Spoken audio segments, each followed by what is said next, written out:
కొబ్బరికాయ సాక్షాత్తు శివుడి తల అనే విషయం మీకు తెలుసా?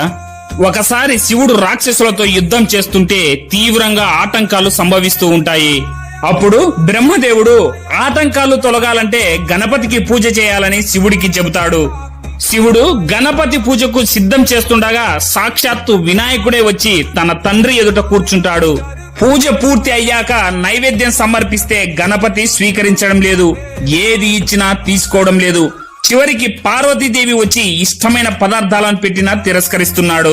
అప్పుడు శివుడు అసహనంతో ఏం కావాలనాయనా నీకు అని అడిగితే గణపతి నీ తలపండు సమర్పించు అని కోరాడు.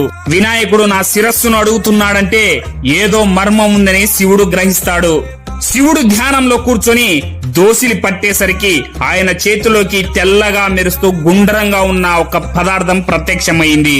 పరమేశ్వరుడికి ఉన్న 3 కళ్ళలాగా ఆ పదార్థంపై 3 కళ్ళు ఏర్పడ్డాయి. లక్ష్మీనారాయణుల శక్తి కూడా అందులో నిక్షిప్తమైంది. శివుడి తలపై ఉన్న గంగమ్మ జల రూపంలో అందులోకి ప్రవేశించింది. పార్వతీదేవి తెల్లటి రూపంలో తినే పదార్థంలాగా అందులోకి ప్రవేశించింది. అప్పుడు ఆ పవిత్ర పదార్థాన్ని గణపతి ప్రేమతో స్వీకరించాడు.